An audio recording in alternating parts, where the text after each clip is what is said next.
write about. Trying to figure out what it's all about. Existentialist. That was Great Sounds of Watson with Outside of WNHHLP 103.5 FM New Haven. Myself, Prestige, with my partner in crime. Representing with a nice shirt. Long Island Rays, Elm City made EZ Blues is in the building. EZ Blues, you are better if I can speak with introductions better than me. Who do we have with us today on Behind the Brand? Ladies and gentlemen, we are going to again jump in the DeLorean. We are going to throw that to 88 miles an hour. We're going to go back in time, as Huey Lewis and the News once said. So we are going to sit there, and I want you to go about 12 years ago, walking in the combs that was Stella and Blues. I was standing against the back wall and a celebration of the birth of a council that was Mister. And we were there, and there was a band that was playing prior. And all of a sudden, broke into an amazing cover of Aeroplane. And I knew right then and there that was the moment that was special. But then we took a venture to an abode. There, a bunch of different musicians were partying and celebrating the life that was council. And the guitar was broken out. And there this man, this troubadour, sat on the edge of a couch and strummed songs of beautifulness. 'Twas that moment we understood this is where we needed to be. And Easy started his journey back to New Haven at that point in time. But since then, this man has released some of the most incredible music that is out there, whether it be with a band all in white or himself on a stage that is the bar. Ian Biggs is one of the best singer-songwriting musicians out there today. And not only that, wonderful person just to go out and maybe have several beers with. I want you to put your hands together, not if you're driving. Also, not if you have the beer in your hand. Put the beer down. But if you're driving, you shouldn't have the beer in your hand anyway. Keep your hands at 10 and 2. And mentally put your hands together for the incredible, the fantastic, the amazing Ian Biggs. Hello, sir. Wow. Hello, guys. That might be the all-time greatest intro I've ever had on any show ever. Not might be. Hands down is. That was unreal. Thank you. He's good at what he does. Yeah. He's good at what he does. He should be paid for cameos. But, he's trying to find the right price. So yeah, we're working on it. That's no. Don't sell that too cheap. That's a gift. we're gonna charge like at least like 25 cents a word. So trust me. Me and Easy have been talking about this religiously. Yeah. There were quite a lot of words too. That would add up. Yeah. No, that's the point. Talking. Well, see, it's really funny because that's actually one of the moments when I realized, how being a musician, you really could make it in time. And like the best ways was actually sitting in Horizon Studios and talking with our friend Vic Steffens. Yeah. And he was talking about a horn player that would come in and, he'd just like throw things down. So, they're like, okay, this is the section we want you to play here. So he's going, all right, he looks at everything and he writes all this stuff down. And he goes, okay. And they're like, what do you think? And he's like, I'm trying to figure out how much I'm charging per note. And I was like, wow, I have not looked at this hustle the right way at all. Yeah. So, you learn all these incredible things, but you're someone who literally has been able to, finance yourself, the apartments that you live in, the travel in which you do has been by doing music. Now, there's a whole bunch of people who are like, there's no way, I've never seen him on the MTV. How could he have done this? We love to tell that story behind it all. Yeah, sure. Because your neighbor can make it. Your neighbor can, establish themselves. What was the journey like for you? Well, I always, played music and played in bands, starting in high school, and went off to college a little bit, later than most people. And when I got out of school, I just sort of made this conscious decision to not go get a real job. I was teaching guitar lessons. I was doing, side hustles, and, eventually, that had to give way because I was touring more and performing really, took over. I'm very, very lucky. I mean, it didn't happen overnight. It took a long time to build. And, it's partially dependent on, you know, not playing my own music, you know, playing some cover gigs, playing weddings, corporate events and stuff. It's not like I'm surviving just on my Spotify streams. But you know, we know how Stefan feels about Spotify. So I'm so glad you mentioned that. But no, it's true. All right. Whew. You're killing me. I was drinking coffee at that time, sir. You officially broke them. Oh man, we need you. We need you, Easy. No, see, that's one of the things that I love to really talk about, you know, because there are so many different dimensions to playing music professionally, you know, whether, you know, and again, this show is very much, we don't pour salt in anyone's hustle. If you're making a living in a cover band, you're playing music professionally, and I love you. You know, if you're, you know, making a living, you know, writing jingles for, you know, so and so soap company, you're doing it, man, and I respect and I love you. There's so many different dimensions, and we as a culture, we get lost in the only way you've made it is if you're like on MTV Cribs. I know we're dating ourselves, but still, you know. So what is the actual reality of it? The actual reality is sometimes you get up and you play other people's music. Sometimes you have to show up at, you know, a strawberry festival and you know, and play next to the petting zoo that doesn't smell so good, you know, and you hope the wind changes. But these are the sacrifices we make. Well, you know, I didn't really do the cover band thing until I'd been doing doing originals and doing regional tours and stuff like that for a long time. And it was actually Tim Palmieri who convinced me. He's like, dude, if you just buy a PA system and are willing to play Wonderwall a little bit more, and, you know, kind of, you can still do your own music, but if you put some covers in there and you can kind of play a 3 or 4 hour hit by yourself, you can make a living doing this. And he was completely right. And, you know, I've found that on the one hand, it's detracted a bit from, you know, the creative energy and time I want to put into my music, but I've also maintained a sense of artistry in doing it, because I try to make these songs my own, you know, for the most part. And it's sort of like one half of me is being an artist and the other half of me is being a musician, and they aren't the same thing, and they just come together a lot. And, you know, it's allowed me to be very elastic and do whatever the gig calls for. But, you know, a lot of times I'm doing more of a hybrid thing where I'm playing a bit of my stuff, a bit of somebody else's stuff. And then, you know, fortunately, I'm still very much active as my own artist, and have, you know, gotten to play some good shows this year, and, you know, looking forward to the years to come. But I basically look at it as my day job is playing the cover gigs, you know? Well, no, and that's super important. But the other thing is what I've found actually, and, you know, I come from both sides of the spectrum, you know. What I have totally found is I actually find it easier to write, because when I'm dealing like with different covers, or I'm looking at it from another artist's point of view, you know, I'm like, okay, that's cool. I'm gonna take this source material and I'm gonna see how I can put my spin on it. And then there's certain musicians, like we've had people on the show, a phenomenal R&B artist who really loves that New Jack Swing feel. And I was like, okay, cool. You know, why don't you go back and listen to all the female New Jack Swing that was out there and try to write a whole album answering what the questions that they're putting out there and saying the same stuff from the male point of view.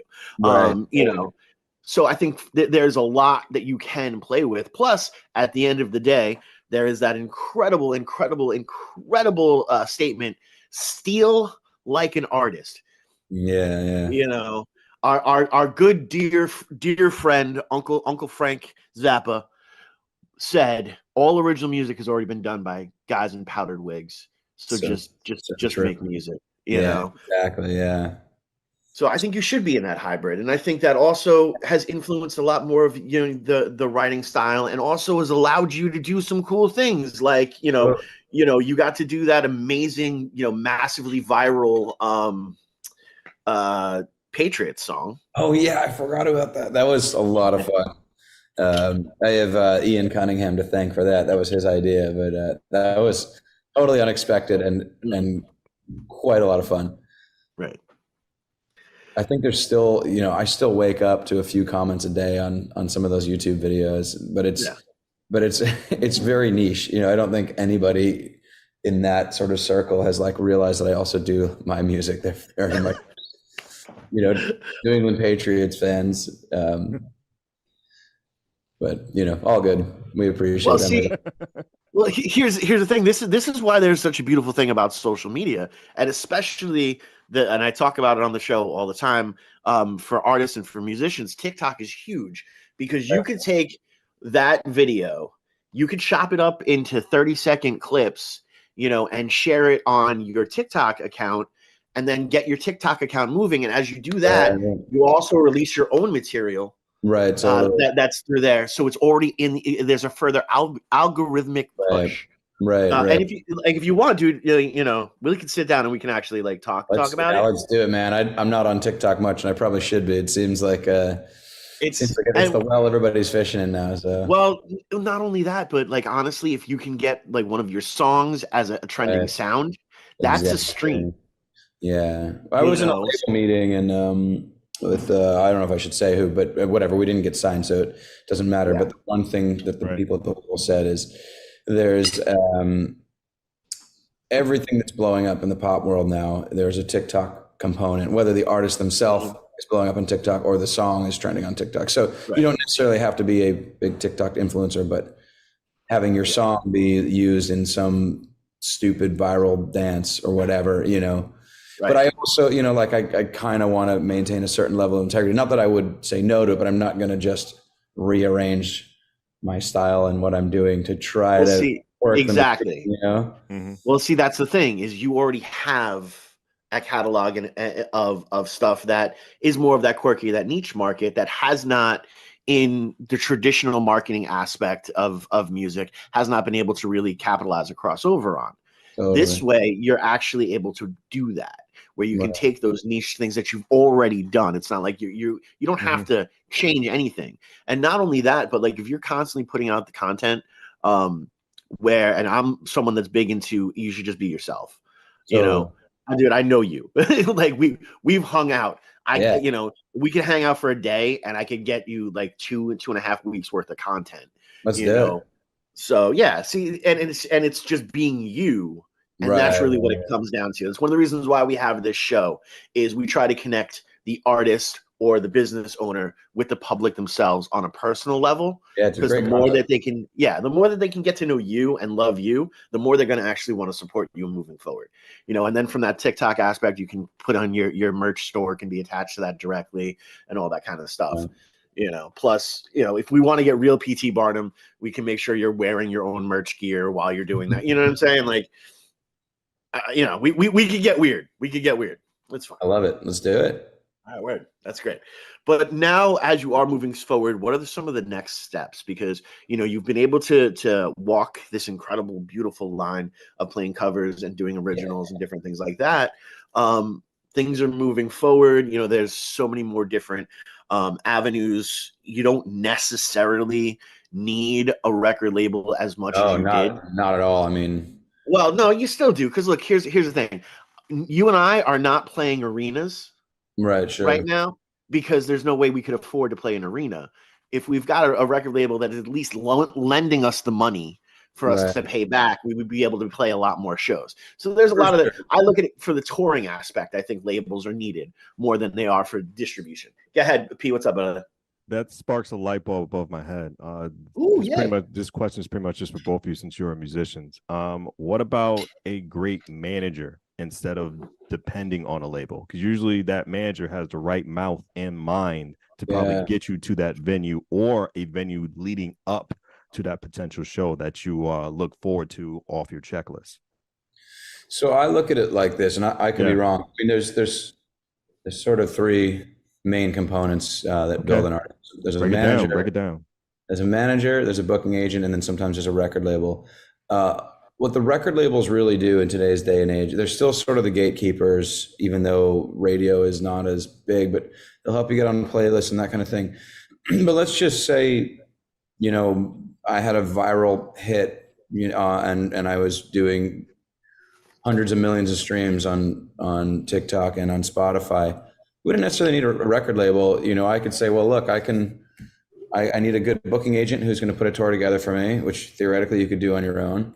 And I could say, okay, I'm going to have some operating costs, and I'll, you know, maybe I have to front some of that, but I know I'm going to make it back in ticket sales and in merch. So you don't necessarily need the label. I mean, my last band that I was in, you know, we did a 32 city tour as an opener. We weren't getting paid very much.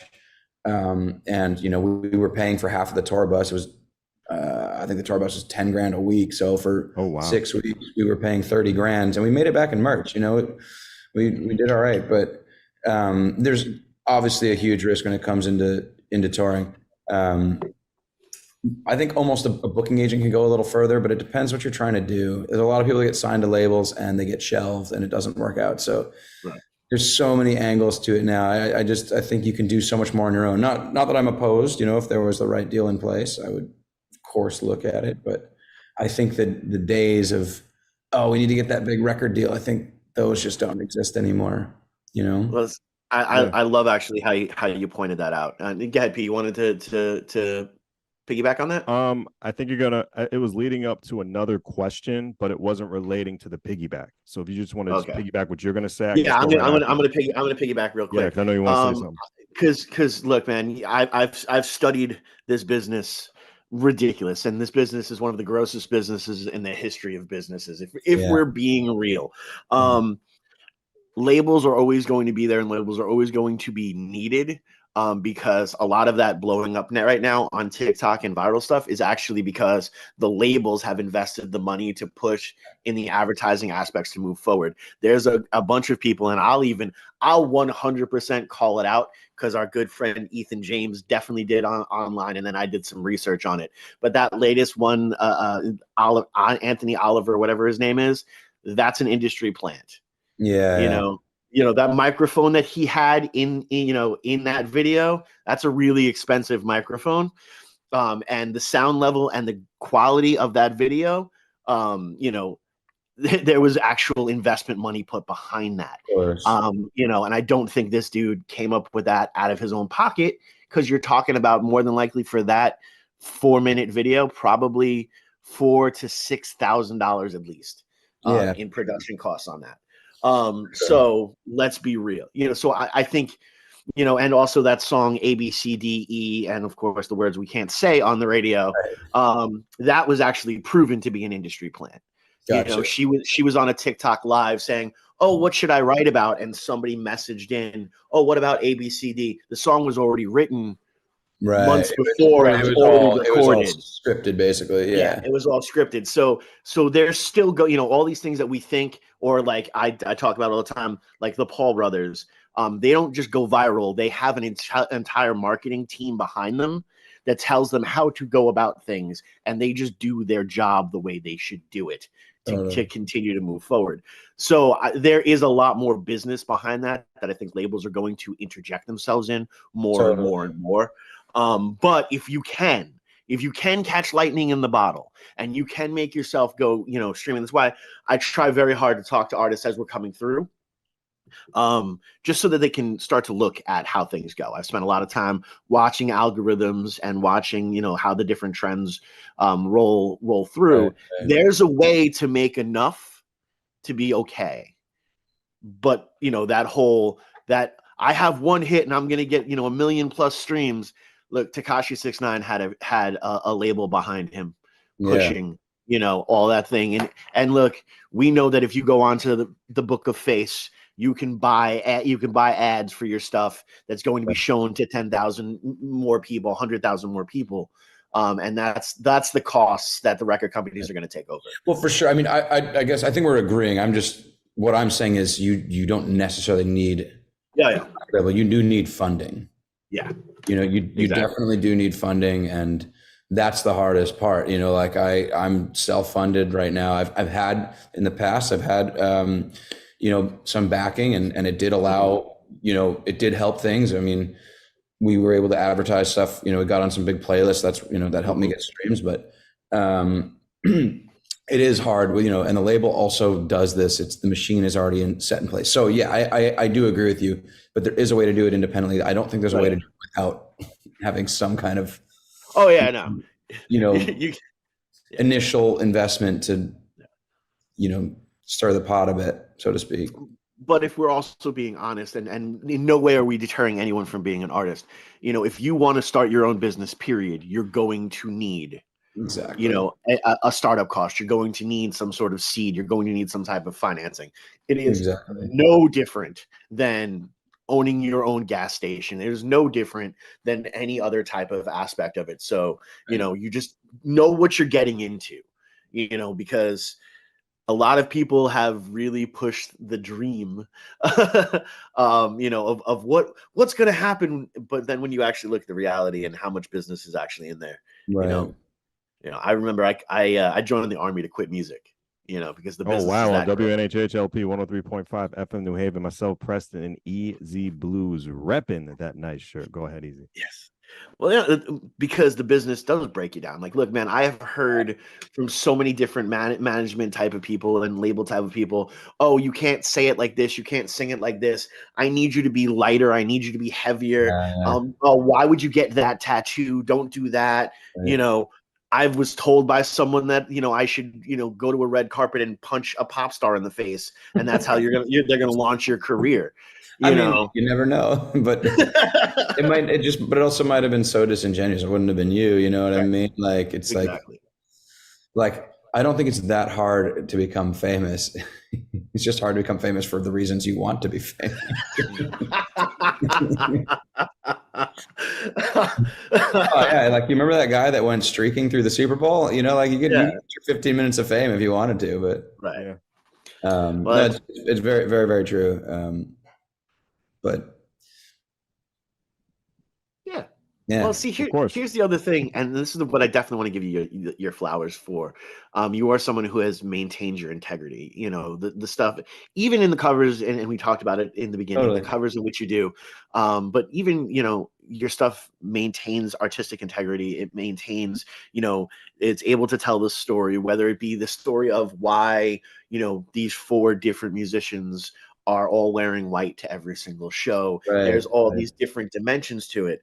Totally. Now, can we talk a little bit about that project, Yeah, or do we need to yeah, no, no, shelf that? totally. We can absolutely talk. I'll give you, I guess, for people that don't know, I'll give a brief history. So, um, I guess this would be back in like 2017. I was, very much, I'd kind of come out of one band. I was doing my own thing under my own name, using a full band, and playing with Robbie and a lot of similar people. But I was branding myself as Ian Biggs, as well as doing cover gigs under my own name. And sort of out of nowhere, myself and three of my friends started this band called Whatever We Are. And the concept behind it was four individual artists that are sort of like a Black Eyed Peas thing, where the front person moves around a bit and there's not one front person. The difference being that each of us were very much our own genre. So, I'm, dude with a guitar or whatever, Ed Sheeran, what type, singer songwriter guy. And then, there's a girl who's more of a, pop diva type. And then there was a guy with tattoos on his face who was like a rapper, G-Eazy, Post Malone sort of vibe. And then another guy who was producing everything. And we had a pretty good run. I'm never going to blame COVID, but it came at such an inopportune time for us. We had a good trajectory, and you never know what could have happened.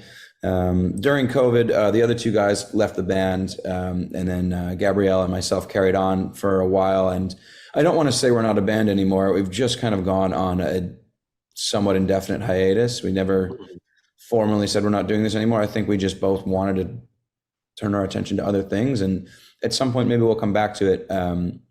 But I learned a lot from being in the band. I got to tour the country twice with those guys, and we had some good success in terms of streaming numbers on Spotify, and so it really helped me kind of now coming back into doing my own thing again. It gave me a lot of perspective, and as the industry has changed and the way you promote yourself has changed, I was able to kind of grow and learn with, four of my friends, plus, the manager was very involved, and he still manages me today. So it really did build a lot for me. And, I look back on it with, definitely a lot of fondness. Nice. Well, since we've talked about the past, we talked about, wanting to go on to the new ventures. What is the newest venture? Let's get Yeah. into it. Let's get weird. Let's get weird. So I have a lot of music that I sort of sat on during the 5 years I was playing with Whatever We Are. Not that I couldn't have released solo stuff, but it sort of felt like, well, I'm writing for this band. Let me just put all my resources, my creative energy into it, because I'm one of the singers. So, but there's stuff that we didn't wind up using that I still really like, and so I've kind of dug back through, and I'm releasing some older stuff while writing newer stuff too. And I feel like I'm still kind of finding my footing again in terms of finding a sound, because I think you, as an artist, you don't want to be too all over the place, even though I think as a solo artist, you can get away with it a little more than maybe like a band might. When you think of like the 1975, you think, oh, like they have a very distinct sound. And I'm sure those guys are unbelievably talented and they could probably play, write and release a Mumford & Sons-ish folk tune, but it would be so off-brand they wouldn't do it. So for me, it's kind of just, I want to do so many different things. So it's just honing it in a little bit to a cohesive place. And I'm still sort of figuring that out, but I have put a few songs out. I think I've put out 3 songs since the last Whatever We Are release. And I'm gearing up for a few more hopefully before the end of the year. And I'm kind of just doing the one song at a time thing. And at some point I'm going to compile it and say, okay, this is the album, this is the project, but I'm sort of learning it as I'm doing it, which is really fun for me. Right. Well, see, this is the important stuff. This is what this is what part of your TikTok content would be. Totally. Going out there. This is something that I think as an industry where we're evolving to is when you can like sit there and release a single every 3 months, and then title that, release the record around the holiday season where it's already supposed to be a lull, right? But totally. but just call it Ian Biggs 2023.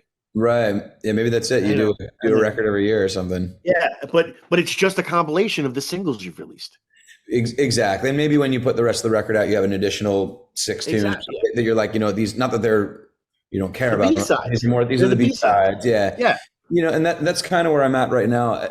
And there's a lot of music from back in the day that I still play live that I never released, just because like I got into Whatever We Are and the timing wasn't right. And I still want to put a lot of it out. Some of it I feel like I've moved on from. It's a little dated. It's just, or I'm just improved, but some of it still holds up. And so I'm kind of like, I think at some point I need to spend a week of just the sole focus is go through everything from the past, stuff I'm kind of writing now, and just figure out what is the overall scope of this album. Because even though we don't live in an age of albums anymore, I still enjoy albums, and I understand the move to release one song at a time. It can have its own life. You can really promote it and do content for it. It's a little easier to manage. But at the end of it, I would like to have a completed album, and it could be like 30 songs, like you don't have to we're not limited to CDs anymore. I think Morgan Wallen's records are like 30 tracks, and he's doing well, so. Well, no, but that's super, super interesting, because it's very, very what the reality is. And also from an artist point of view, we grew up in the eras of the full artistic statement, or a really good record is the one that tells the story from the first track to the last track, and the journey that you can go on. So by just releasing it all in a singles aspect, maybe they're not hearing the whole conversation. Totally. And that frustrates the heck out of me. So I fully understand. I'm an albums person as well, but I also, there's so many different things we can do now, especially with distribution and with how many other avenues there are. And you're actually one of the first people that really pointed out to me with the amazing photo of you in the water and the piano. Oh yeah. Yes. That photo. That might have to be the album cover. I've had it for so long. It might just it might have to be it. There you go. We just constantly living it back. Or take a couple more of like you now, or Yeah. like, you know what I mean? And then maybe get like a makeup artist to like age Right. you know? Right. Well, the nice thing about the piano photo is like you can't really tell. I mean, that's probably, I don't know, 7 years ago, but you can't really tell that I look younger because I'm kind of in the distance, you know? It's just, I think it's not that obvious. So maybe it could still hold up, but It'll still hold up one way or the other. Come on now, yeah, you're still a fine looking young man. So shush. few more grays. Just feel whatever. Grays are great. Grays are awesome. Yeah. You know, I'm not this mad. You know? I Embrace think the people, gray. Embrace yeah, no, yourself. people, I think people listen to you a little more. They're like, oh, he's been through some. So much wisdom. I know, right? So much Can you wisdom. put that You've out? been through a lot of stuff. It's crazy. Stuff. Yeah. Speaking of stuff, is there such thing as touring the wrong city as an independent musician? I think so. Right. Well, no, I don't want to say the wrong city because I think every city you can find a niche, but there's the wrong venue. I think sometimes people get fixed on, oh, I want to play the big venue, but you're better off playing the small venue and filling it than playing the big venue and it's half full or a third full or whatever. You know, wherever you're going to make the most impactful show, I think makes the most sense. And we learned this with Whatever We Are. The second time we did a national tour, we headlined doing smaller venues, and we went off where our Spotify metrics were best. I think it was like a 10-city tour. Some of the shows were great, some were packed, and then some were not packed. And it was sort of, we were testing the market to see, are the people that are streaming, are they ticket buyers, you know, or are they just kind of like, they just, you know, some artists, it doesn't translate. And sometimes some bands, look at the jam band scene. It's like, you don't go on Spotify and, you know, listen to Fish necessarily, but you go see them live because that's what it is, you know? So for us, we were trying to sort of figure out where do we stand right now? And it was humbling some nights. It's like, wow, like there's not a lot of people here, and, you know, local support brought some people, but this is a big room and it is a quarter full. But on the other hand, it's very encouraging when we played, you know, the right rooms. So I don't think you should say, oh, like that city won't embrace me. You know, Right. It's more just the right venue, the right show, the proper promotion. And that's where having a local promoter on the ground really comes in. That has not changed in my opinion, even though we have the resources online. I think, you know, you have somebody that knows the city, you know, knows where to post some flyers and kind of has a built-in following on their own. That's huge for a touring band. Yeah, no, that's actually, I think, by far one of the most important aspects is, you know, no matter what, even if you want to do it yourself and you don't want to say grab like a local promoter or something, make sure you're going to be in the city for at least a week before the show, you know, and go out every single day to the college and shake people's hands and say, hey guys, guess what, you know. It's sometimes you just don't have the luxury of, you know, Exactly. a week of hotels or you might, you know, but in an ideal world, yeah, that's great. But yeah, if you can have someone on the ground doing that, I think too, like you have to repeat markets. Like I think you know, Whatever We Are is kind of, like I said, on a hiatus, but I'd be curious to see what would have happened, you know, the next time around, following up some of these places, if we'd see an improvement. You know, like Salt Lake City was great. I wonder if it would be even better next time. Chicago was great. You know, Dallas was a pretty big venue, not very full, but would we get halfway there next time? You know what I mean? Or do a smaller venue and have it be full. So, you know, right now we don't really have that opportunity because, like I said, myself and my bandmate are doing other things, but it's definitely something I'm looking at doing on my own. Right.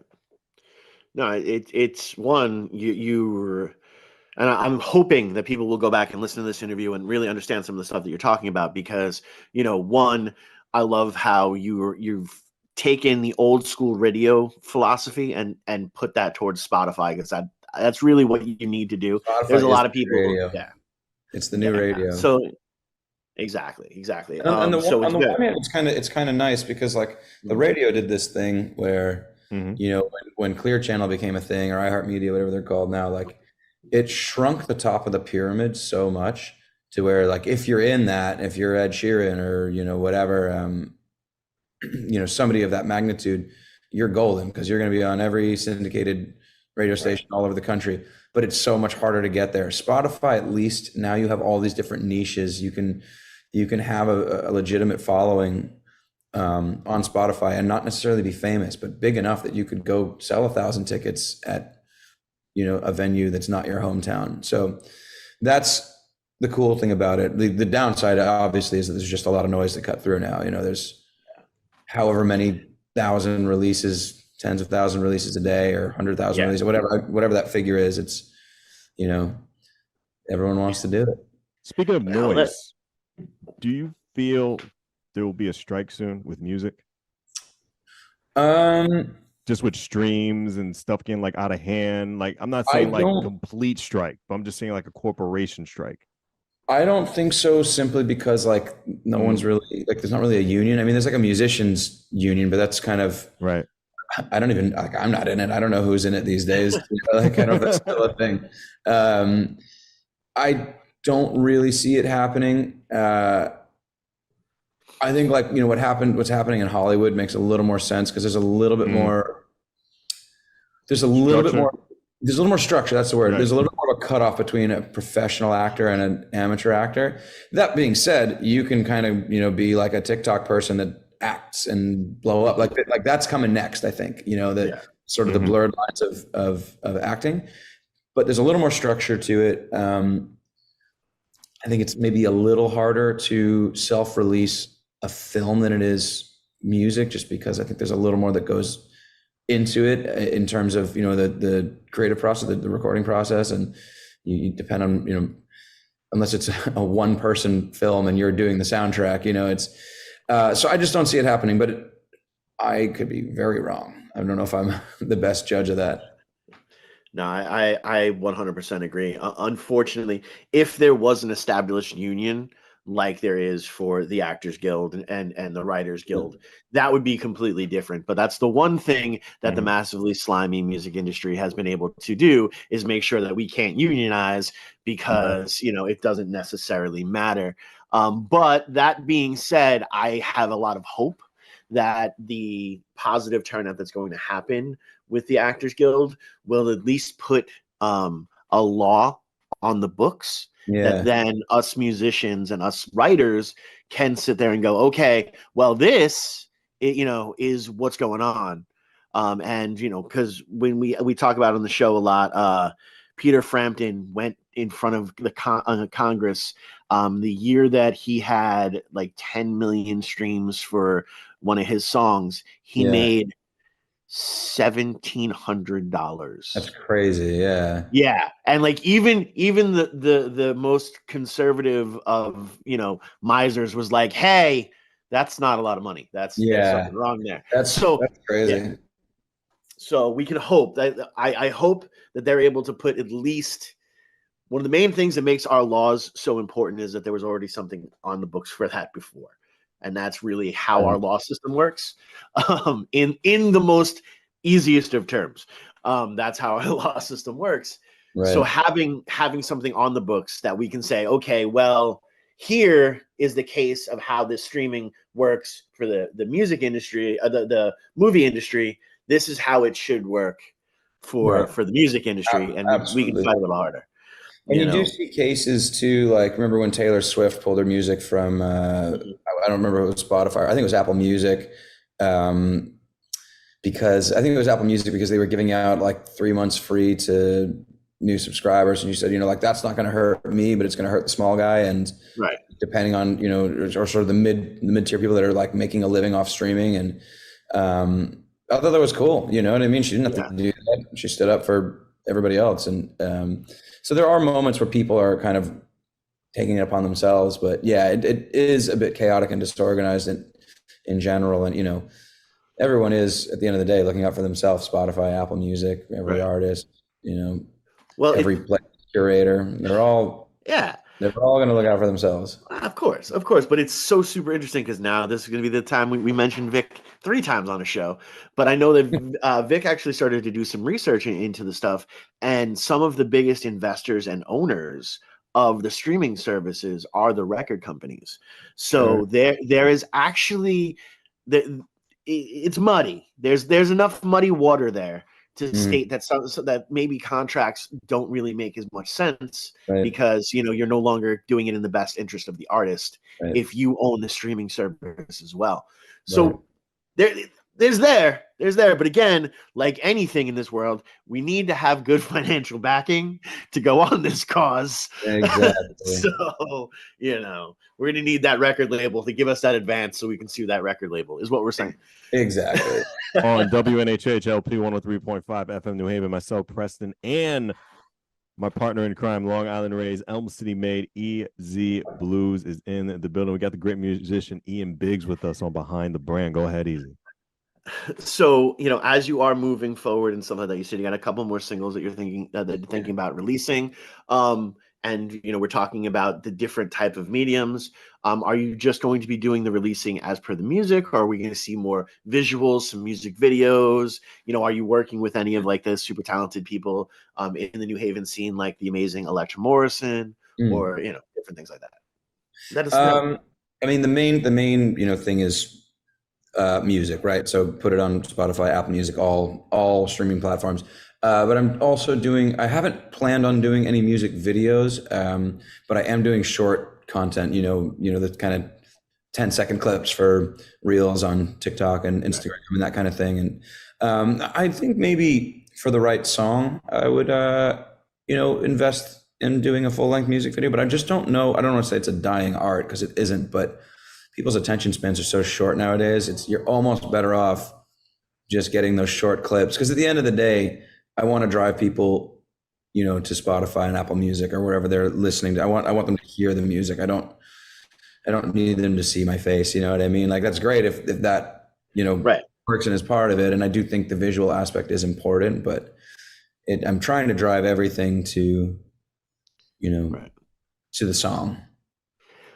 It's again super important, and more things we're going to have in our conversation, because that's actually I know that what we did with our last music video is I sat on set with them. I was like, okay, we need every 15 seconds we need to stimulate the audience every 15 seconds, right? Just so that I also know then I could break down that video, and I could put 15-second small clips on there, and then push that towards people going to the YouTube, because again, YouTube's also a stream, right? No, so it all adds up for sure.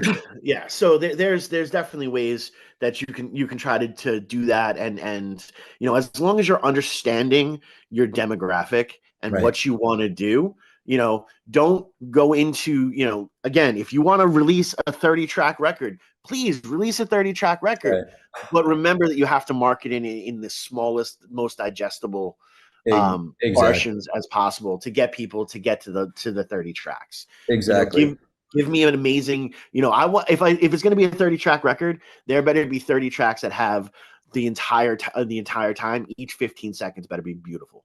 Right. Well, and I may be exaggerating when I say I want to put out a 30-track record, but I just don't want to, when I said that earlier, I don't want to feel limited to like, oh, okay, a full-length record is 12, 13 songs. If it needs to be more, it needs to be more purely for my sake, because I was like, oh, I have this music that I never put out, and maybe it's not as good as what I'm writing now, but I still want to put it out there. Awesome. If it's 8 bangers and then 10 B-sides or something, I'm not mad at that. Yeah, no, that's awesome. First of all, if it's look, at the end of the day, if you're putting out any, consistently putting out 18-track records, more power to you, because that's a lot of work. That is a lot of work. A lot of work. It's a long time going, though. But yeah, for sure. Yeah. But I think it's super interesting. And now, so do we get a little bit of a tease what the next single might be, or let's get a little weird, because it's coming. It's October-ish. It's kind of cold. No, totally. So I don't know if I'm allowed to say, but I'll just say it anyway. I think that the next track coming out is actually going to be a collaboration I did with this EDM producer in the Netherlands. His name is DJ Danimal. So it's a little different for me. It's very much more that kind of like festival style EDM, like here's the verse, here's the hook, here's the drop, kind of like how, like Avicii would have whatever singer on his record, or Martin Garrix or something. So it was kind of fun for me to do something totally different and hear my voice in a different medium. So I think we're probably gonna, just because of the timing with his other releases, I think we want to get that one out soon. And then after that, I have a few more that are pretty close to ready to go. So I would imagine I'll have that out and maybe one more before the end of the year. It's called All Over Again. And I know we were looking at putting it out October 6th, but we may be pushing that back because that's coming up a little bit. And I think there were some loose ends on the mix we had to tie up. So by the time this interview comes out, it might be out. Yeah, well, see, that's one of the most incredible things, because people really, when releasing any type of thing, or and I love how we're hitting this. But when releasing anything, I love making sure there's 4 weeks out that I can promote the heck out of it. Absolutely. You know what I mean? Normally we would do that. Normally that would be the like, that's what I've done traditionally in the past, and I find it absolutely helps. It's just in the case of this one where we both had kind of other things we want to get out, and it's a little more complicated when you're tying it. And then he's got stuff that he's doing with other artists that are bigger than him, and he has to cater to their schedule a bit. And so it's a little bit of a puzzle piece. And I'm happy to be flexible, There you go. That's the name. That's actually the name of your new record. Happy to be flexible. But unfortunately, what's not flexible is the Apollo curtain. They're starting to pull it in on us right now. But we want to give this time 100% to you, Ian. We love you to death. And anything we can do to help you out, we got you. Let's build, let's grow. Let's do an Ian Biggs Shane Penguin show. Let's get weird. I'd be super down. That'd be a lot of fun. Yeah, it would be a lot of fun. It'll be a lot of fun. It'll be a lot of Jameson, but it'd be a lot of fun. Take the next day off. It's probably be a smart idea. Yeah. So we want to give this time right now to you. Promote yourself. Tell people how they can get in touch with you, how they can support you. If you have a Bandcamp, please throw that up there, because that Bandcamp money goes right into thy pocket. Yeah. I haven't used Bandcamp in a while. I do have one. I don't remember the handle off the top of my head. I think it might be Ian Biggs Music. All my other socials are Ian Biggs Music, ianbiggsmusic.com for more information. And then you can find me on Spotify just under Ian Biggs. If you're in the Connecticut area, I'm always playing around, and I'm back and forth from Southern California a lot. So got a couple shows coming up there next month. I'll be at Hotel Cafe in LA on October 10th. And I'll put all this on my website too. But yeah, I mean, DM me, say hi, and come to a show sometime. Definitely.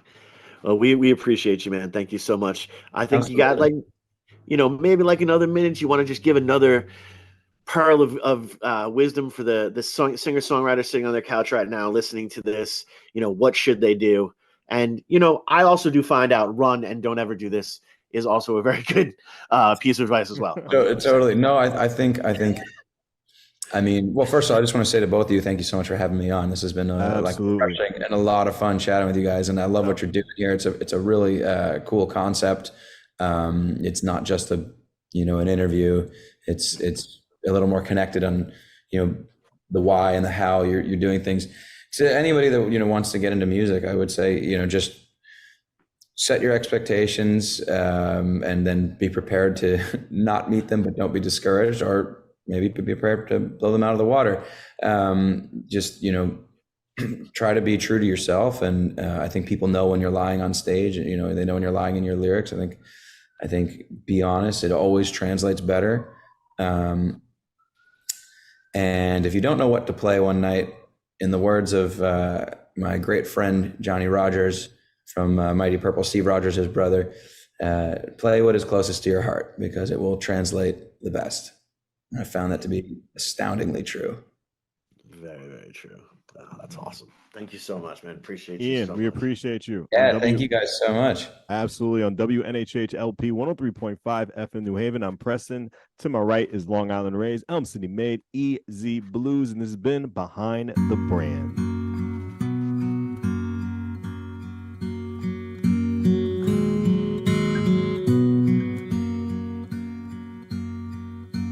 Did you miss the last glimpse of the sun? Waiting for the perfect one. Don't you think think you'll ever be ready?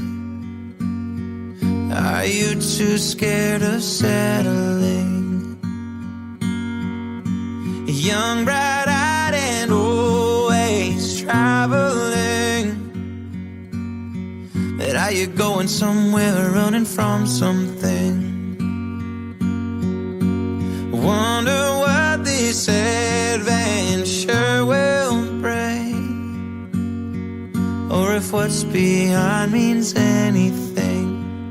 So hold me in your last dying breath, and promise me you won't ever go forget about the good times and leave the rest. 'Cause the day burns bright before it sets. 'Cause the day burns bright before it sets. Did you miss your one chance to be yourself? Living in your scripted hell. Older than you were once upon a time, but too young to give up and die. I wonder what my mother would think of me if she met the casualties. Young, bright-eyed, and always traveling, with no idea where I'm going.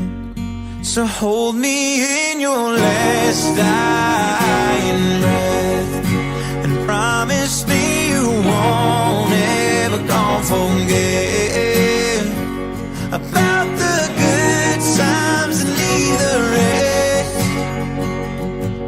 'Cause the day burns bright before it sets. So hold me in your last dying breath, and promise me you won't ever go forget about the good times and leave the rest. 'Cause the day burns bright before it sets. 'Cause the day burns bright before it sets. 'Cause the day burns bright before it sets.